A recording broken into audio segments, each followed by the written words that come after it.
bienvenidos a La Script, que es el programa de cine, series y todo lo demás, o sea, sin tensión. Es el programa ideal para gente que no tiene vida. Porque vamos a ver, estamos comentando todo lo que quieren que hagamos los señores de las plataformas, que es que no salgáis, no liguéis, engordéis, tengáis problemas cardiovasculares. Bueno, podéis dar una vuelta y sacar a pasear a vuestro perro o a vuestro gato, o, en fin, para aquello de la salud, y comprar leche fresca. Vamos a hablar de las novedades de la semana. Rapa, Movistar Plus. Estuvo hace un par de semanas por aquí Javier Cámara, que es el protagonista, junto a Mónica López, de esta serie de los Coira, los hermanos que hicieron Hierro, y es básicamente el mismo modelo. En este caso es gallego noir. Se empieza con un asesinato, una alcaldesa un poco tiránica de un pueblo, que se encuentra Javier Cámara, que es un profesor bastante raro de instituto, y este caso pues lo investiga a pachas, así de una manera bastante alucinante, con Mónica López, que es una guardia civil, como si la Guardia Civil deja que te vayas a poner tú a investigar con ellos por el morro.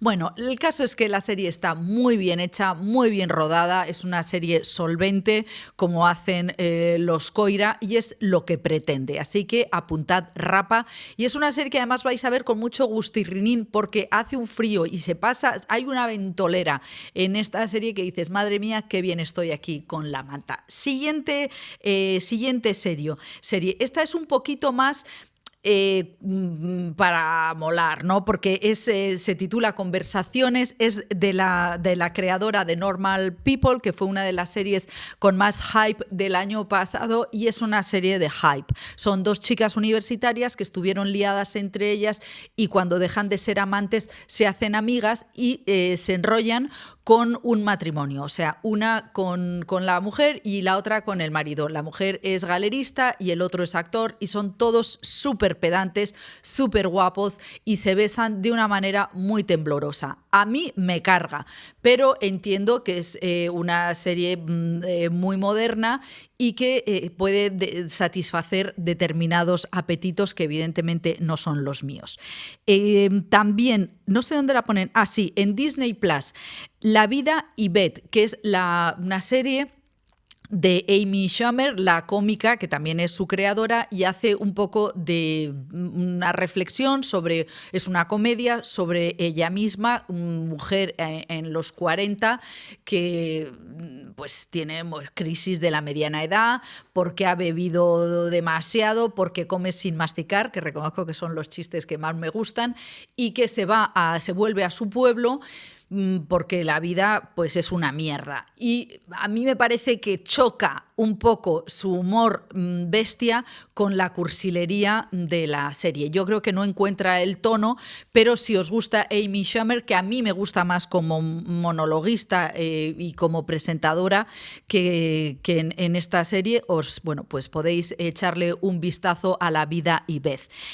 Cuarta recomendación, esta sí que me gusta, que diréis, es que esta mujer es muy previsible. Sí, es verdad que soy muy previsible. Mi madre me lo decía, hija, siempre te compras las mismas camisas. Pues es verdad, siempre me compro las mismas camisas y siempre le echo lamparones. Esta es nueva y lleva un lamparón ya. Os recomiendo Minx, HBO. Es una serie de una feminista en los años 70 que quiere abrir una revista feminista. Y entonces evidentemente no se la compran, pero se pone en contacto con un editor de porno que le dice, hija, lo que tienes que hacer es hacer una revista de porno femenina, y es una risa. Es una risa total. Es una serie feminista, pero con otros ingredientes, y además no hay discursos. O sea, que no soltamos doctrina, que es una cosa que yo, siendo feminazi, agradezco mucho. Que las cosas, que se pueda ser feminista con humor y sin doctrina. Así que Minx. Y para que veáis que es buena, es que tiene segunda temporada, que también me puedes decir, hija mía, ha habido muchas segundas temporadas que son una mierda. Y tienes razón, pero Minx me gusta. Y vamos a acabar con una cosa que está en HBO Max, pero yo creo que debía estar en Disney Plus, y se llama La mujer del viajero del tiempo. El creador es Stephen Moffat, que es el creador de Sherlock y ha estado encargado muchas temporadas en Doctor Who. Es un tío, evidentemente, Moffat, que controla los cambios temporales como Dios. A mí me parece que esta serie es cursi a rabiar y eso me saca de quicio. Es la historia de una tía que es pero, hoy estoy súper mal hablada. La verdad, sí, estoy... bueno, una chica que su marido está fregando los platos y desaparece, o sea, deja todo el montoncito de ropa y aparece en pelota picada en otro lugar, en otro tiempo. La reflexión es interesante y el planteamiento también. Lo que pasa es que el resultado es merengoso a muerte. Así que La mujer del viajero del tiempo yo no me la recomiendo a mí misma, pero a lo mejor a vosotros. Si se ve a tío en bolas con... que está bien, pero no, para mí no aporta mucho más. En resumen, me diréis, ¿y a dónde vas, María? ¿Hacia dónde te diriges? Bueno, pues es que la semana que viene se celebra el Día del Orgullo Friki.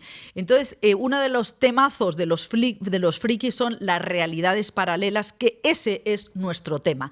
Esto nos parece muy interesante. Hemos invitado hoy para hablar de realidades paralelas, de Doctor Strange, a Álvaro Wasabi, que lo sabe todo, todo del cine de realidades paralelas, y luego hemos invitado a Rodrigo Cortés, que lo sabe todo de todo, porque es todopoderoso, es escritor, director y, por supuesto, el rey de los podcasts en formato mega. Así que todos quietos, porque esto es La Script y empezamos ya.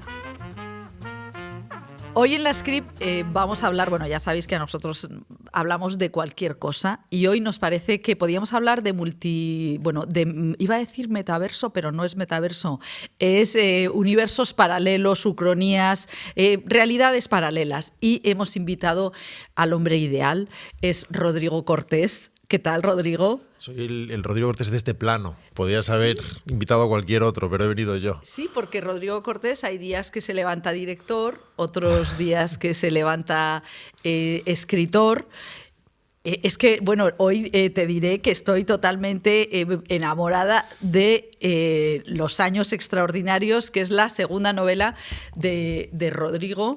Es una novela, pues es extraordinariamente curiosa, porque tú como director eres circunspecto, serio, y esta es una fumada con un protagonista nacido en 1902, Jaime Fanjul, en una Salamanca que hay días que tiene mar, otros días república, otros días monarquía. Háblanos de ese Rodrigo que amanece novelista.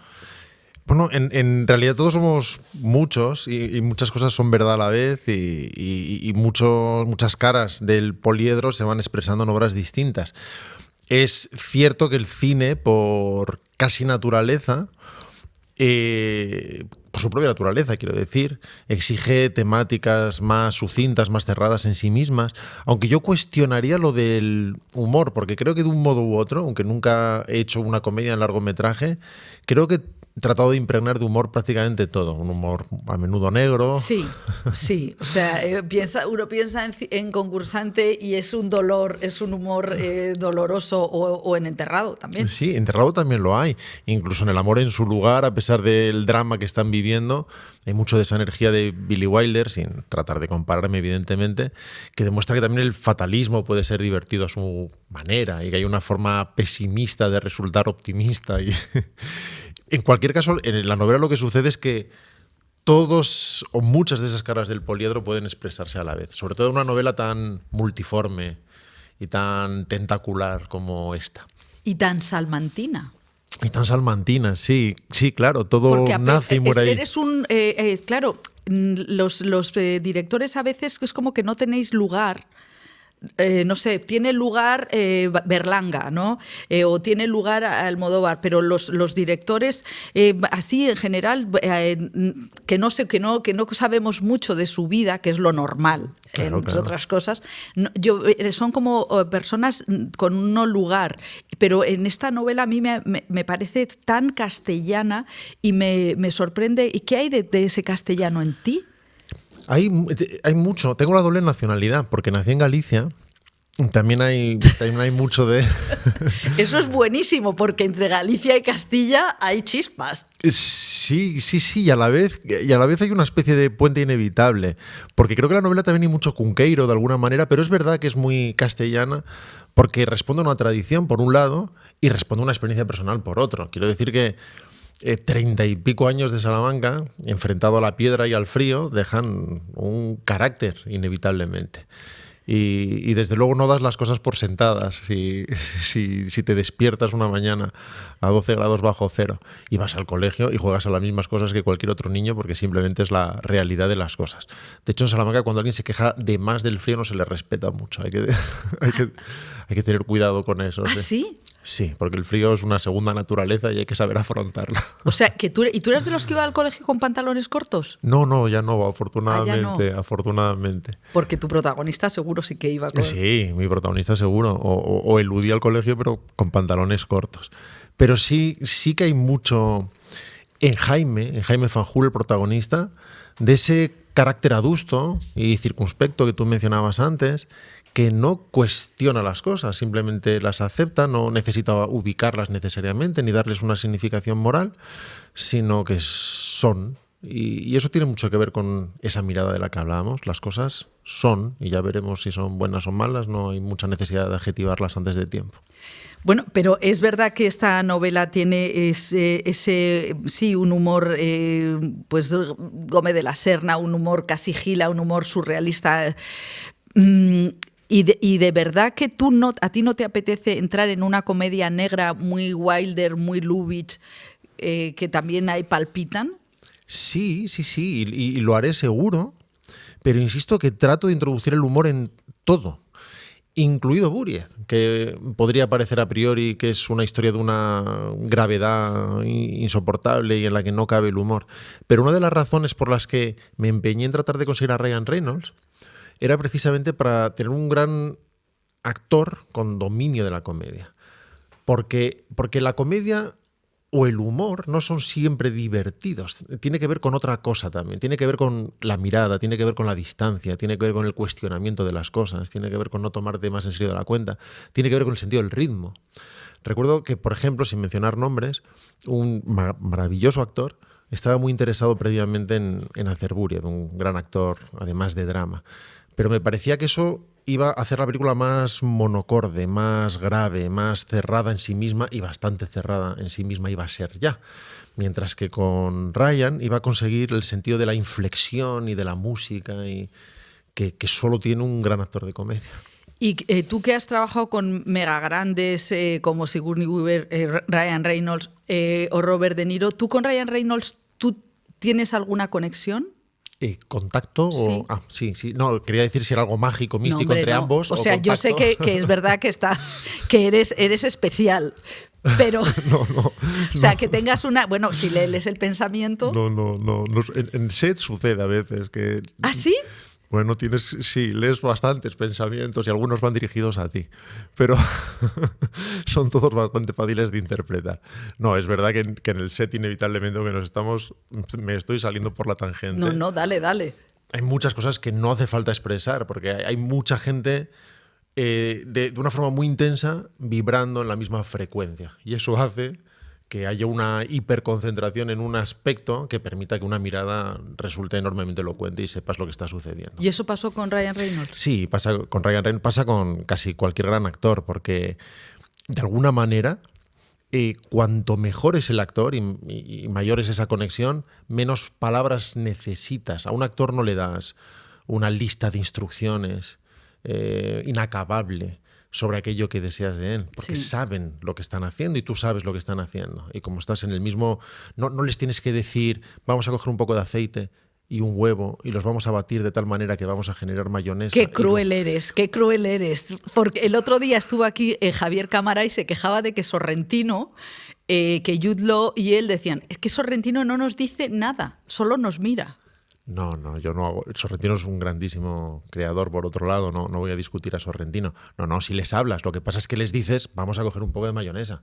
No les dices todo lo anterior, ya son profesionales, saben de cocina.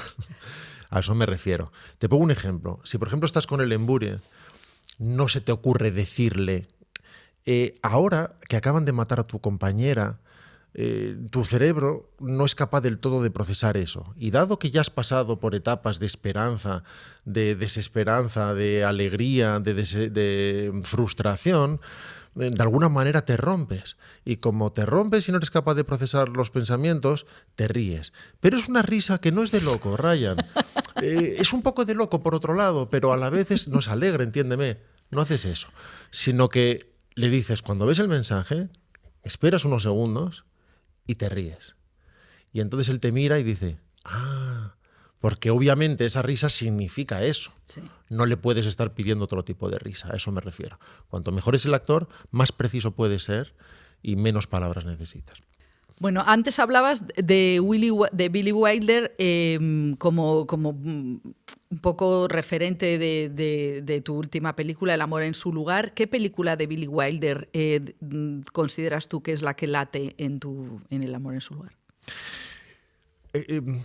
Curiosamente, hay una película teóricamente menor de Wilder que me gusta mucho, que tiene mucho que ver con ese espíritu, que es Berlín Occidente, que personalmente me gusta muchísimo y que tiene algunas de las réplicas más aceradas y más vitriólicas que yo recuerdo y que me afectaron mucho mi adolescencia. Recuerdo cuando simplemente Marlene Dietrich dijo algo tan simple, cuando le preguntas si vive muy cerca, como a un par de ruinas de aquí.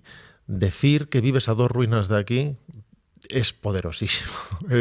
Te lo define todo. Tan alemán. Tan alemán y con ese pesimismo tan lúcido y a la vez tan inevitablemente divertido. Y está lleno de eso. Y es una película de la que se habla muy poco.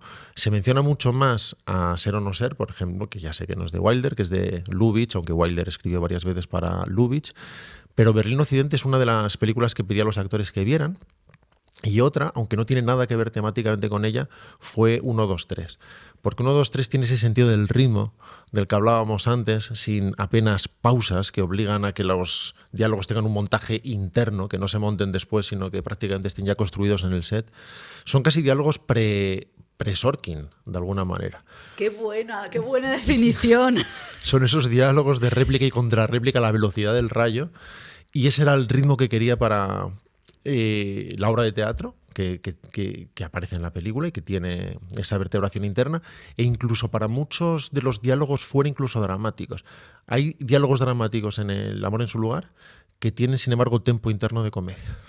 Bueno, vamos precisamente a recomendar a los que no han visto El amor en su lugar, que está en varias plataformas en alquiler, que es una película que es tiempo real, como te gusta a ti, que es la experiencia física de es una compañía de teatro en el gueto.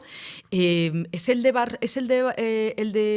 Varsovia, no era el de Cracovia. Y entonces, bueno, pues hay como deserciones, drama, comedia. ¿De dónde sale esa necesidad tuya? Por eso os la recomiendo, El amor en su lugar, que ganó el premio Feroz a Mejor Director, que yo como presidenta me siento súper orgullosa de que hayamos dado un premio con sentido, porque es la mejor dirección del año. Me parece que es una obra de director brutal. ¿Y de dónde salió esa pulsión, esa necesidad de contar esta historia tan inestable, ¿no? Es difícil de contestar porque tú haces unas cosas u otras dependiendo de si sientes picor en la piel o no, y la necesidad de rascarte.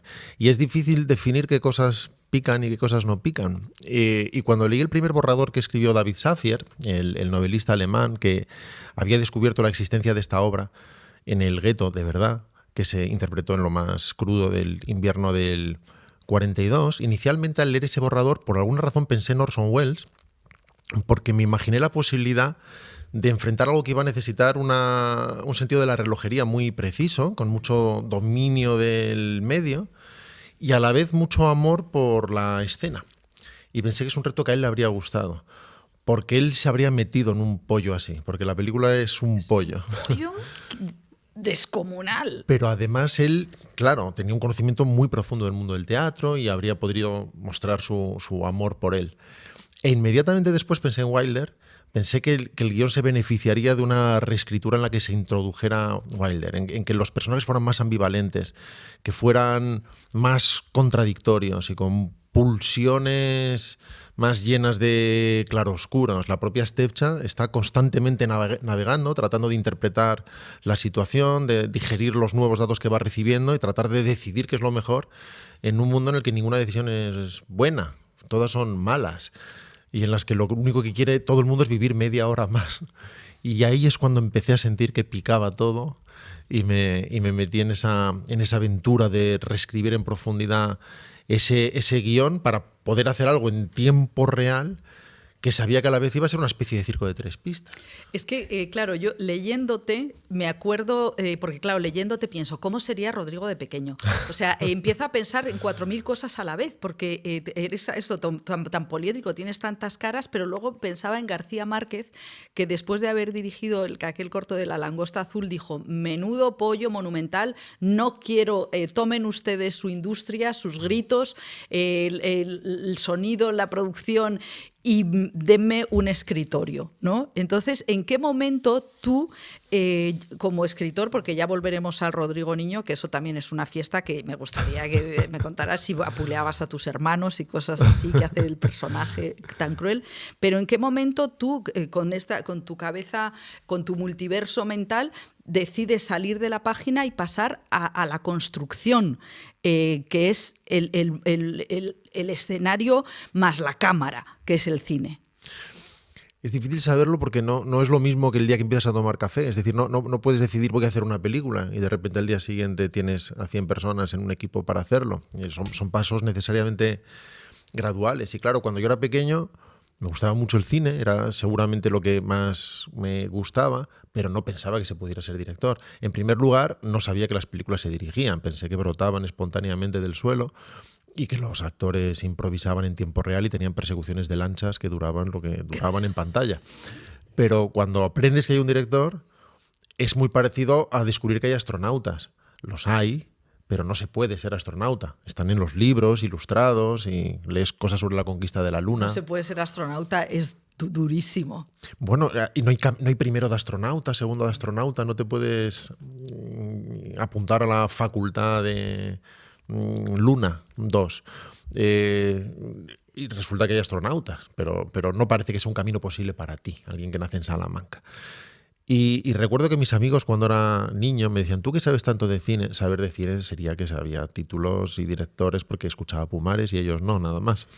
Pero eso también te explica. Eso también explica, ¿no? Pumares explica muchas cosas, sí. Y de repente me pareció una pregunta muy extraña. Era, ¿por qué no te haces director? ¿Y eso qué es? ¿Y cómo se hace? Pero de alguna manera supongo que cruzas la línea el suficiente número de veces preguntándotelo como para ir desdibujándola. Y en un momento dado un amigo, un gran amigo, Óscar, le robó a su tío una cámara de Super 8 y decidimos empezar a hacer cosas los fines de semana. Y ese fue el inicio de este error que no ha acabado nunca.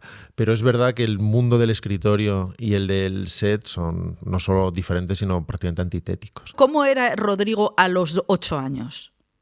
No, ahora hablaba demasiado, creo, me echaban de clase por hablar.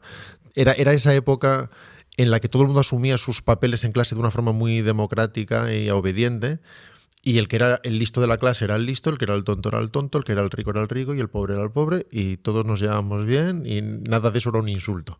Luego en el instituto sí, en Pollón se empieza a convertir en insulto. Y pues yo tenía un par de roles de esos, entonces era listo, pero era gracioso, pero era hablador.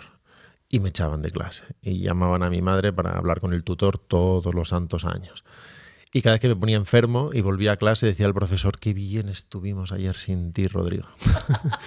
Qué paz, no te puedes ni imaginar. Y no sé, supongo que era inquieto. Primero quise ser pintor, luego quise ser escritor, luego músico, y imagino que ahora estoy tratando de hacer eso que lo engloba todo y que te permite hacer todo a la vez, pero no era un niño épico. Era un No, niño. yo te siento como épico, o sea, noto que todo lo que haces tiene una sensación de riesgo, que yo creo que los artistas tenéis algo arriesgado, ¿no?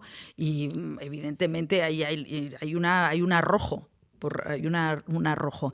Siempre hacemos aquí la pregunta de ¿qué película viste tú solo en el cine sin tus padres? Te lo voy a contar ahora mismo, pero lo que estabas diciendo antes me hace pensar en Herzog, que en sus clases de cine, una de las cosas que enseña es a robar un coche, por ejemplo. Y otra, a ir andando a los sitios, a no coger nunca el coche. Bueno. Entonces, ¡Qué maravilla! Robar un coche e ir andando. sí, o sea, que por otro lado, ahora que lo pienso, robar un coche para nada, claro. Podrías por lo menos usarlo para desplazarte. Y él cuando va a Los Ángeles va andando a los sitios en Los Ángeles, que prácticamente está prohibido por la ley. Pero en fin, quizá es verdad que sea un oficio que necesite como mínimo una visión un poco distinta de las cosas. Claro, es muy antitético lo de... Lo del escritorio. ¿Has robado algún coche alguna vez? No. He robado un libro de Stephen King cuando tenía 11 años o así, de Simago. No sé si Herzog me lo convalidaría. ¿Y qué libro era? Creo que fueron 2 a la vez, creo que por el mismo precio robé 2, que eran El Resplandor y El Umbral de la Noche.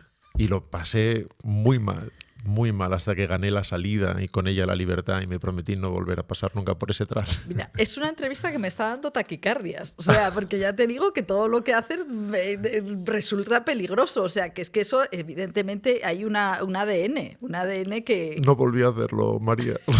No hay tanto ADN. Bueno, volvemos a la película que viste solo por primera vez. En el cine por primera vez. Relativamente pronto, ¿eh? Yo iba al cine pronto, en verano vete al cine. Hablas de ti como diciendo, madre mía. Sí, claro, es normal, yo lo entiendo. ¿Y tú tienes hermanos? Sí, tengo una hermana mayor y un hermano menor. ¿Y qué piensan de ti? ¿Pensaban lo mismo que el profesor? Probablemente cada uno una cosa, pero sí, o incluso peor, sí. Supongo que los dos me querrán a su manera y a la vez tendrán una lista de reproches que hacerme. Bueno, vamos a dejarlo porque eso ya me parece íntimo. Volvamos a la película. Bueno, yo creo en cualquier familia, ¿no? Y cualquier amistad. Volvamos a la película. No lo sé, quizá E.T. E.T. la vi solo, desde luego, pero cuando yo era pequeño eran muy habituales los reestrenos de películas antiguas en verano, muy habituales. Así que yo vi solo Jason y los Argonautas, o Tom Sawyer, o Ulises. Vi películas solo muy pronto, la verdad, y eran todas buenas, ¿no? De pequeño no recuerdo haber visto una película mala en mi vida, me parecían todas buenas. Y como estamos hablando del metaverso, que como ves hablamos de lo que nos da la gana, es un poco, siempre los periodistas tenemos la necesidad un poco absurda de tener una percha. Entonces, bueno, pues estamos teniendo la percha de los mundos paralelos. Se ha estrenado hace poco Doctor Strange, la segunda parte.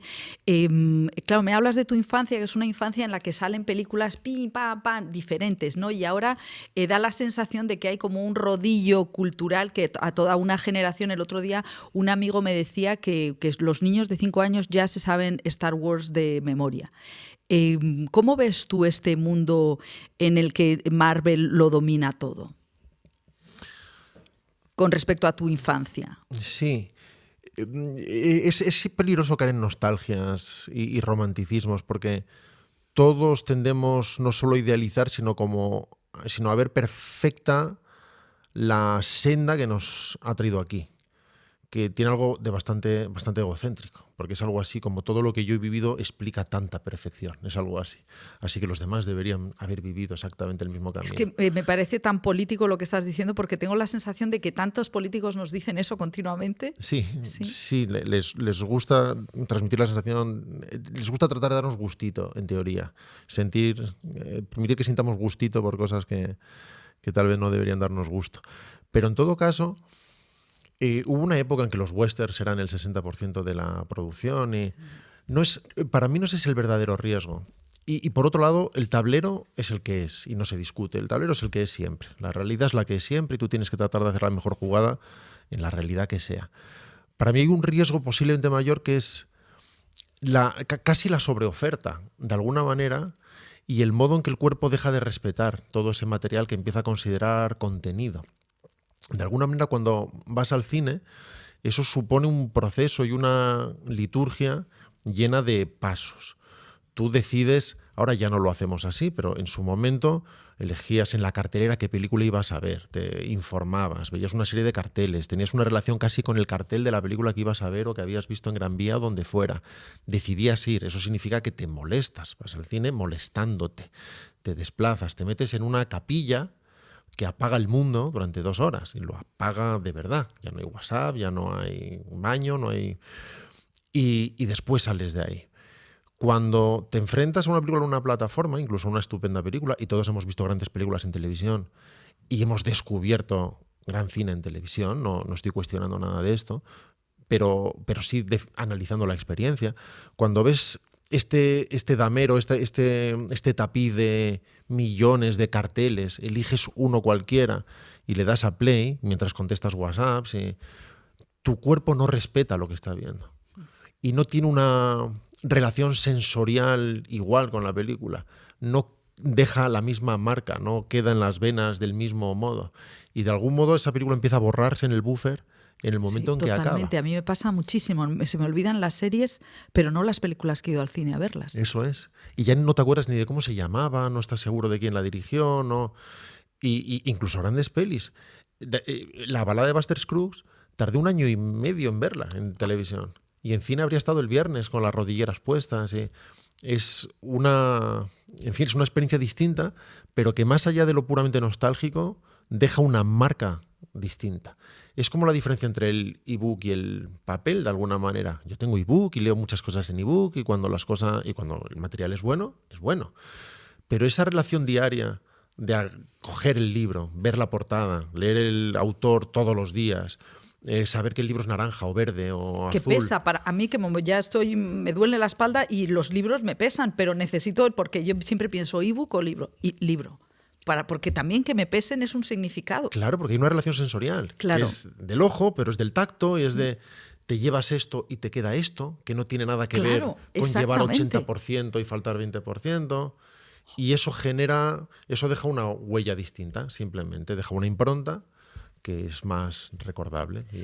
Tú has dicho muchas veces en Todopoderosos que, bueno, eso también es una fumada. O sea, es una fumada de señoros. Ahí venga a hablar y bla, bla. 2 horas de podcast. O sea, rompéis todo. En fin, o sea, es tremendo, que es maravilloso por el propio concepto, porque también es un concepto de vete andando. No robes un coche, pero vete andando porque te atraviesas Madrid o te vas exactamente al pueblo de al lado. Sí, hazlo en 2 tandas.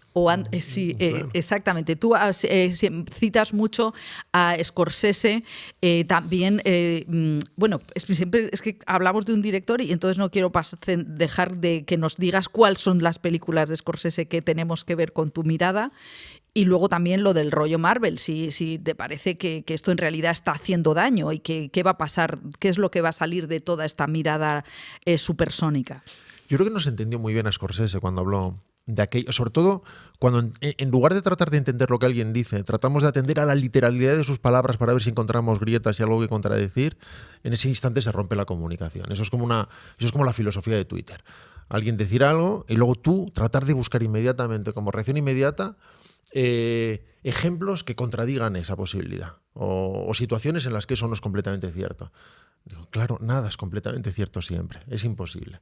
Alguien está expresando algo y puedes tratar de entender qué quiere decir, o podemos ser todos Asperger, nos centramos en esa literalidad y nos enfadamos. Y nos educamos en el sobreenfado, además. Y nos sobreentrenamos en localizar razones que nos enfaden cada día. Pero Scorsese es seguramente la razón por la que hago cine. Es el director que más ha significado para mí, el que más ha marcado y con el que descubrí lo que era el cine en diferencia con otras disciplinas, que hacía algo esencialmente cinematográfico. Lo descubrí en la primera película que vi de él, que fue El color del dinero, después vi After Hours y cuando ya descubrí Toro Salvaje y Taxi Driver, Goodfellas, probablemente uno de los nuestros, es la película que me cambió como espectador y que me decidió a saltar la línea y convertirme en algo distinto y jugármela. O sea, ahí veías que los asesinatos eran un artificio, un Sobre artefacto. todo, veía algo que era cine de un modo en que las películas de los demás no lo eran, algo que era genuina y esencialmente cinematográfico. Veía cine fluyendo por las venas de alguien, veía la cámara expresando la violencia de los personajes, veía planos en colisión expresando la propia violencia de la historia. Lo que veía es que el qué es el cómo y que el cómo es el qué, que no son desligables, que la naturaleza de la historia se vertebra en el modo en que se formula y al revés, y que es una interactuación y una interrelación que no se puede separar. Y yo creo que a lo que se refiere él cuando habla de Marvel no es tanto a Marvel. Si Marvel hace películas buenas y malas como las hacemos todos. Yo creo que el verdadero riesgo, si quieres llamarlo así, es que generalmente no hay verdaderas voces. Que el cine que Scorsese ama, lo que llamamos cine, el cine de los grandes maestros, responde a miradas y a voces individuales. Y este cine muchas veces, que a veces da como resultado películas estupendas, es un cine de comité de alguna manera, es un cine que no responde a una mirada. Es un Qué cine... bueno lo de cine de comité, es verdad, porque está todo hiperanalizado desde tantos aspectos que pierde, en fin, pierde esa magia, ¿no? Esa individualidad profunda que requiere el arte. Y en general no hay sentido del lenguaje. El cine, la literatura, la alta literatura, el gran cine, el de los grandes maestros, es cine de lenguaje, es un cine de decisiones, es un cine de opciones. Y si tú estás en un avión y te ves muchas de estas otras películas sin sonido, no las ha hecho nadie, o las ha hecho cualquiera. Mientras que una película de Fellini, una película de Scorsese, o una película de Almodóvar, en 7 minutos sabes exactamente de quién son. Y eso es una cuestión de lenguaje. Es curioso porque tú tienes, es verdad, vives como dos realidades. Por un lado, yo siento que tienes una mirada muy siglo XX, pausada, profunda, o sea, como una mirada de rayo que se ha tomado su tiempo, y una mirada muy siglo XXI de un entendimiento no enfadado, que a mí me parece importante, no enfadarse con las nuevas generaciones, con lo moderno, con la modernidad, porque evidentemente de ahí también saldrá arte. Pero el problema ahora es el consumo. Entonces, tú como espectador, ¿cómo te manejas en este nuevo mundo? O sea, ¿tú ves series actuales? ¿Tienes algún...? O sea, ahora mismo, ¿qué está viendo Rodrigo Cortés en esta semana? Vale. Yo voy al cine dos o tres veces. Esta tía para hacer una pregunta. No, para nada. No, al revés. Estoy viendo los melones que abres y veo cómo los contesto. Voy al cine 2 o 3 veces a la semana, aproximadamente. Sigue siendo el modo en que quiero experimentar las películas. Y cada vez me cuesta más ver películas en casa. En casa leo, en general. En casa trabajo. Pero ese ratito que te queda, generalmente lo uso para leer. Es difícil que me ponga una película porque necesito experimentarla de esa manera que te he dicho, parando el mundo 2 horas. Y cuando veo series, generalmente es a la hora de comer. O sea, tiene que ser mientras como o mientras ceno, porque si no, no me pongo a ver una serie. Cojo un libro. No... Bueno, pensaba que lo hacían los niños, lo de ver series comiendo. Pues yo. O sea, me parecía muy de Los Simpson, de llegar a casa y ver Los Simpson. No, llego a casa y como. Lo que pasa es que pongo una serie, pero la prioridad es comer. La prioridad es comer. Pero es que sí, o sea, no comería y luego diría, y ahora vamos a ver una serie. Vamos a sentarnos aquí a ver una... Ahora también ahí hay poco respeto por tu comida. O sea, es poco respeto por las dos partes. Sí, es verdad. Sí. O sea, seguro que hay formas mejores de comer, es verdad. ¿Y qué series ves? Ahora estoy viendo los últimos capítulos de Ozark, de la... O sea, estás con el mainstream total. Ahora mismo sí. Y soy poco seguidor de actualidad en general. O sea, me puedo poner una serie de los 60 en Filmin o una peli de los 40 y consumo más eso.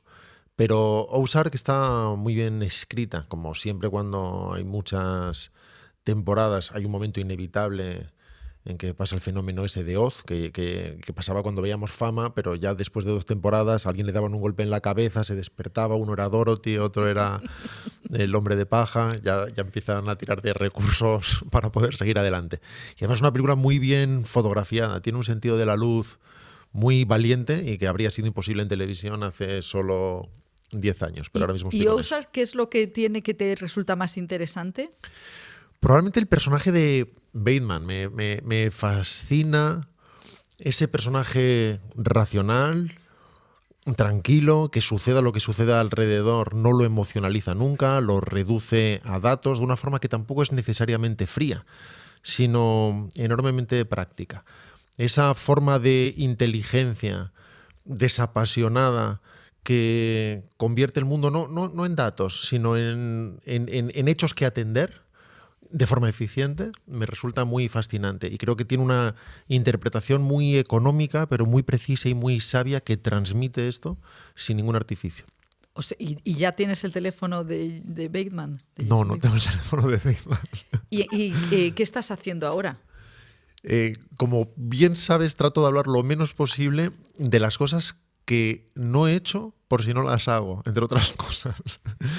Porque de los proyectos solo merece la pena hablar cuando dejan de serlo, cuando son obras. Acuérdate que con El amor en su lugar, por ejemplo, nadie sabía siquiera que la había rodado. O con Los años Claro, es extraordinarios. verdad, y además con El amor en su lugar era como, ¿qué? ¿Pero qué ha hecho qué? Que era como una marcianada, eso sí que era un metaverso. Claro, ¿de dónde viene esto? ¿De dónde viene? O esta novela la escribí en riguroso secreto. Nadie sabía que la estaba escribiendo, nadie. Ni tu amigo Oscar, el de la cámara. Nadie.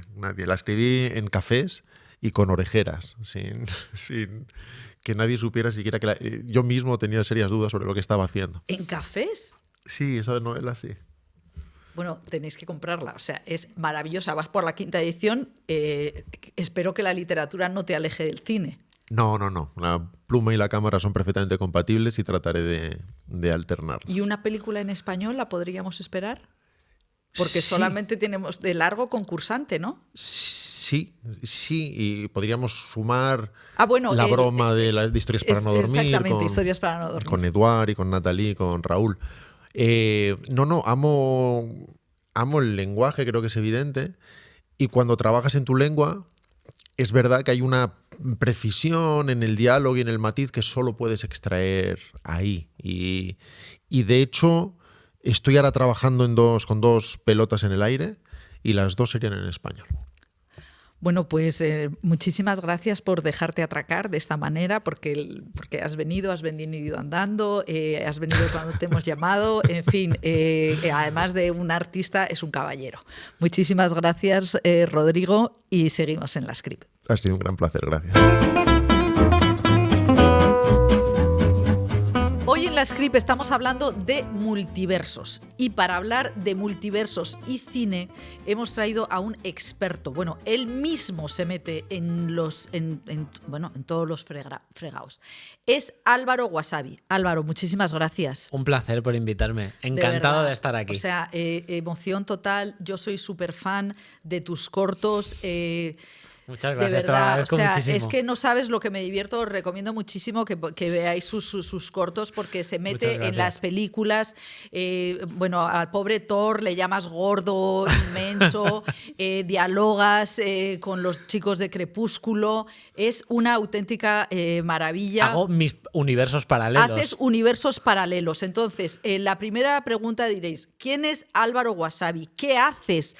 ¿Cómo te defines a ti mismo profesionalmente? Pues me defino como creador de contenido, que es un término bastante genérico, sí, porque en realidad es que desde que estaba en el instituto me gustaba tocar todo, sin ninguna especialidad. Me gustaba el guión, hacer vídeos, la postproducción, pensar ideas, actuar, y YouTube ha sido como el contenedor que puede, donde cabe todo eso, ¿no? Porque de hecho antes de que existiera YouTube el audiovisual estaba bastante segmentado y tenías que especializarte en algo, ¿no? Y con YouTube, yo no digo que soy youtuber porque también estoy en otras redes sociales, pero digamos que decir creador de contenido, que es como muy ambiguo, es lo que mejor me define. Pero tú también haces en efectos especiales. O sea, No, haces... no hago efectos especiales. Hago una cosa muy concreta, que es grabarme en croma y meterme dentro de las películas, que es, digamos, un No tipo veis, de... pero para vosotros, o sea, te grabas en croma y te metes... Eso para Sí, mí... hago una cosa muy concreta, como una especialidad muy concreta. Y además lo hago con lo que tengo, porque tengo un mini plató en casa. La verdad es que no tengo un equipo que sea nada que no pueda tener nadie que se dedica al audiovisual. Tampoco es una cosa súper especializada, ni cámaras de cine ni nada. Pero lo que sí que hago es trabajar mucho. Es que no hay otro secreto. Pero comes de esto. Sí, por suerte, desde la pandemia sí.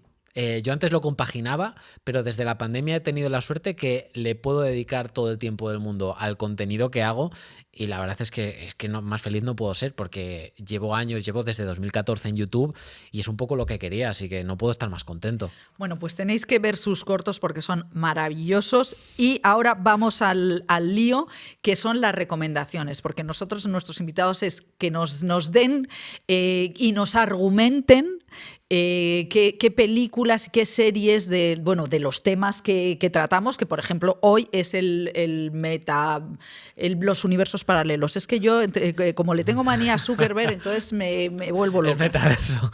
Pues sí, de hecho, mi padre me dijo, ¿vas a hablar del metaverso? Y yo, no, del multiverso. Exactamente, Sí, es que tenemos, lío. Generacionalmente yo creo que me rompe la cabeza. Entonces es como una resistencia que como que no puedo, me siento Doctor Strange dándome cabezazos contra un cristal. Bueno, es que ahora está muy de actualidad, ¿no? Doctor Strange, claro. Y el multiverso de la locura. Esto realmente de Doctor Strange, o sea, el tema del multiverso yo creo que donde más se ha tocado es en los cómics. En los cómics, en Marvel y en DC. Porque al final tú tienes unos personajes, o sea, yo creo que el origen de todo esto es que ellos, las editoriales, tienen unos personajes muy concretos que les funcionan muy bien y siempre les ha costado un poco introducir o popularizar nuevos personajes. Entonces llega un punto ya en el que tú quieres contar nuevas historias, pero estás condicionado por toda la historia que tiene el personaje. Y entonces aquí es cuando llega el momento de decir, oye, ¿y si este personaje, y si Batman fuera malo, por ejemplo? Me encanta la propuesta de Easy. Claro, entonces, de hecho es que Marvel ha hecho una serie que se llama What If.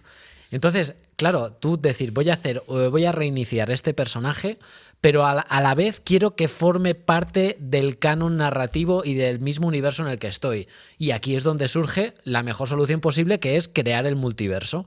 Porque eso te permite jugar a unos niveles increíbles. Y de hecho es lo que hemos visto, quienes hayan visto Doctor Strange y el multiverso de la locura, que podamos jugar con diferentes versiones de un mismo personaje.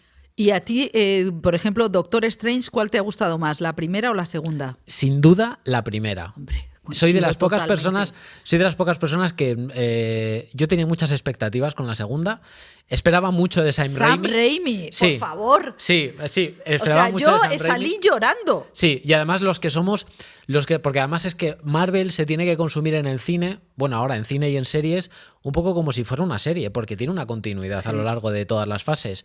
Y yo, Doctor Strange, más allá de que hay cosas en la película en sí que no me funcionan, la evolución general de Doctor Strange a lo largo de varias películas se me está quedando un poco estancada, porque no veo un arco de evolución. O sea, veo que es el más listo siempre y da igual lo que se le ponga. Si las oposiciones a policía o que le venga un monstruo de otra dimensión, es el más listo y siempre se saca unas de la manga y vence a todos. Y a mí eso me da un poco de pereza. Sí, está además, no, es muy previsible, ¿no? Vamos, es que a mí la primera me pareció maravillosa visualmente, conceptualmente, la presentación del personaje, y en esta me parece muy de transición para ser Sam Raimi, que es el inventor de ese Spider-Man feíto, ¿no? Que claro, que es que el Tobey Maguire era dices, pero por Dios, ¿cómo se puede ser un Spider-Man tan feo, tan pringao, normal? Pringadete, sí, y por eso le queremos tanto. Sí, pero estoy de acuerdo, que esta película se siente como una película de transición y luego ya cosas que no tienen tanto que ver con el multiverso, sino que, oye, si matas a un personaje, mátalo.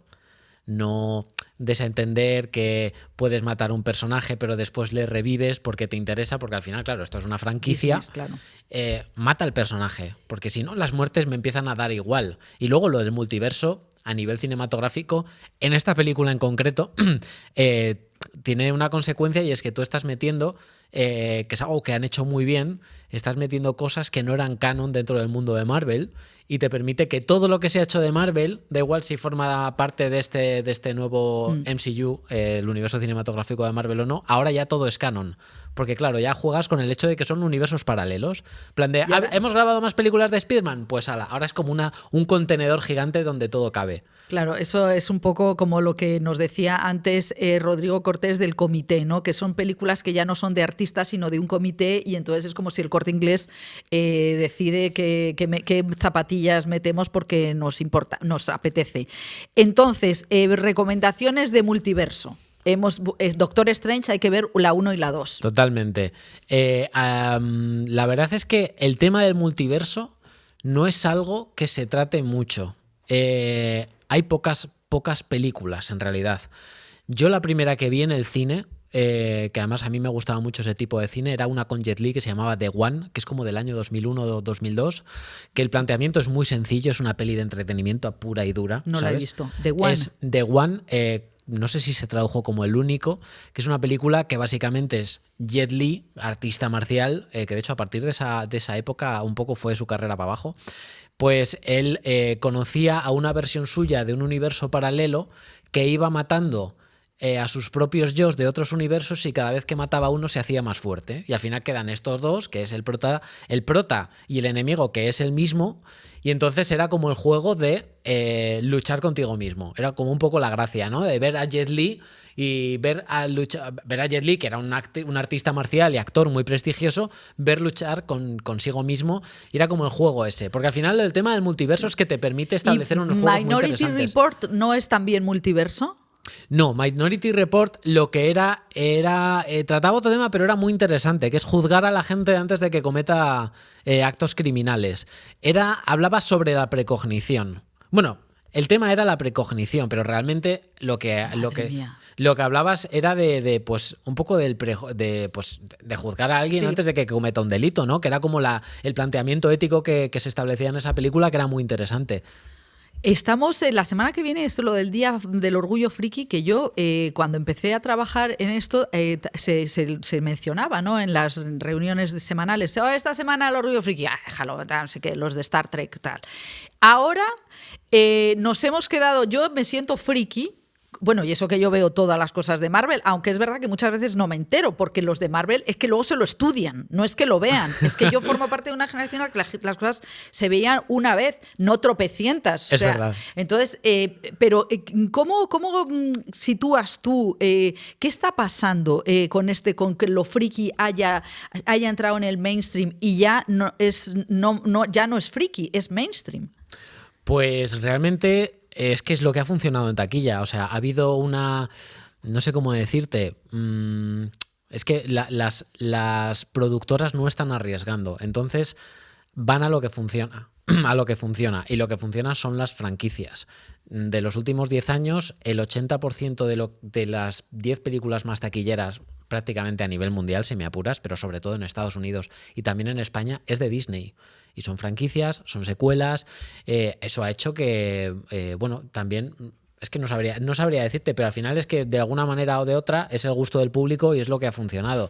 Ahora hay un poco la tendencia de que ya vamos a llevar eso a las plataformas de streaming, pero sí que es verdad que con el boom de los superhéroes se ha vuelto completamente mainstream porque antes de superhéroes tenías una peli de Superman, tenías Batman, tenías Spider-Man y estaban los X-Men. Sí. ¿Sabe? De lo principal. Había más cosas, pero era como lo principal. Pero ahora hay como un abanico enorme.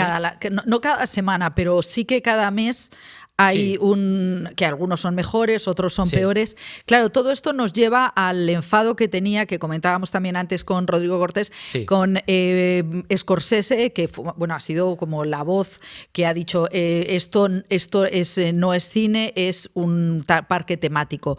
Decía Rodrigo Cortés que esto es como una defensa de la nostalgia, al fin y al cabo reivindicarse a sí mismo. ¿A ti cómo explicas este hate?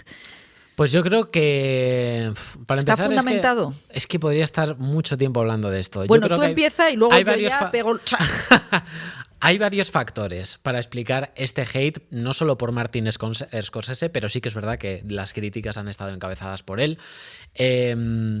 Yo creo que la manera en la que Marvel hace las películas deja como que da mucho poder a los productores. Y eso reduce de alguna manera la autoría a los directores y ellos lo entienden como un ataque personal a su profesión. Eso por un lado. Es decir, yo qué sé, Marvel hace muchas escenas. Es que esto es por la manera de grabar solamente, ¿no? Es decir, Marvel hace muchas escenas, rueda muchas escenas, por ejemplo, en croma, y el productor luego es el que mete mano y decide, no, vamos a poner este fondo, vamos a poner hasta el vestuario. Y eso lo decide también. Eso ahí mete más mano el productor que el director. Entonces, o sea, Sam Raimi ha metido poca mano, ¿me quieres decir? No, porque es verdad que la película tiene el toque de Sam Raimi. Eso sí que es verdad, que además Marvel siempre se jacta de dejar. Y sí que es verdad que tienen ligeramente su estilo. Porque contrata directores que tienen firma. Sí, efectivamente. Ves que Taika Waititi ha dejado su toque de humor en Thor Ragnarok. Yo que sé, Eternals también tenía otro estilo diferente, pero sí que es verdad que al final tiene que haber un productor, ¿no? Como una especie de showrunner. Eternals fue una cagada. A mí me parece que es la película de Marvel que más corazón tiene, pero... ¿Ah, sí? A mí me parece, me parece que tiene mucho corazón. Chloe Zhao, que yo agradezco que hayan puesto a una mujer haciendo la dirección, pero me parece tan mema la peli. O sea, tan... Es muy larga. Es muy larga, eso sí que es verdad. Y luego el tema de hacer una peli tan coral siempre es complicado, porque son muchos personajes. Es lo que te decía antes, meter a personajes nuevos cuando ya tienes 4 superhéroes que te funcionan muy bien siempre es muy complicado. O sea que en realidad le han dado un marrón, o sea, es regalarte, te vamos a regalar un marrón. Era una peli muy difícil y además se había pospuesto varias veces. Desconozco los motivos, pero por ejemplo ahora acaba de terminar la primera temporada de Moon Knight, que es un personaje que solamente el mundo de la gente que consume cómic lo conoce, y ha funcionado perfectamente y es ahora ya como... O sea que Marvel es un riesgo, pero también es una oportunidad para los autores. O sea que es verdad que Scorsese ya no tiene años de hacerse un Marvel, pero mira, Chloe Zhao de alguna manera la está legitimando para poder entrar, ¿no? O sea que ¿no te parece que Marvel sea el diablo? Sí, no, para nada. Me parece que lo han hecho diferente. No es ni mejor ni peor, simplemente diferente. Y creo que ahora vamos a vivir una época muy interesante por las guerras que van a tener las propias plataformas de streaming que están poniendo toda la carne en el asador y ya el punto de mira y la lucha va a estar en las plataformas de streaming y el cine está quedando en un segundo plano. O sea, al cine le han quitado la corona, totalmente. O sea, El Señor de los Anillos, que es el producto audiovisual más caro que va a existir en la historia, lo van a hacer en Amazon Prime Video. Entonces, claro, yo entiendo las críticas de Martin Scorsese porque todo va un poco, o sea, todas estas cositas van un poco a eso. Otro motivo, bueno, pues hay mucho hater del cine digital, que dicen que ha prostituido mucho la manera de grabar, de que te quita tiempo de preparación. Acuérdate que Avatar no le dieron el Oscar por el miedo de los actores, que son los que componen, son el grueso de la academia, y le dijeron, no, Cameron, no te vamos a dar el Oscar, se lo vamos a dar a tu ex, porque no queremos que a los actores nos dejen fuera. Sí, efectivamente, y esa es una lucha que está pendiente, de decir, oye, un actor que ha hecho un personaje cuyo resultado final es un muñeco, un personaje digital, también puede tener una interpretación que se merezca un Oscar. O sea, yo ahora veo a Andy Serkis haciendo de Gollum en El Señor de los Anillos. Es que eso es de Oscar. Es que es de Oscar. Veo lo que hace en El Planeta de los Simios. Sí, la verdad es que Andy Serkis sí. Es que es indudable que tú ves el material original y el trabajo final. Y es verdad que es muy multidisciplinar, no solo pertenece a un actor, también pertenecen a los artistas digitales. No, y hay grandes directores, como decíamos antes fuera de antena, que agradecen que el cine siga vivo, aunque no sea más que gracias a Marvel. Sí, bueno, es que esa es otra. Es que es el motor ahora mismo que está haciendo que la gente vuelva al cine a niveles prepandemia. Creo que el primer fin de semana de Doctor Strange ha recaudado casi $200 millones, que es una barbaridad.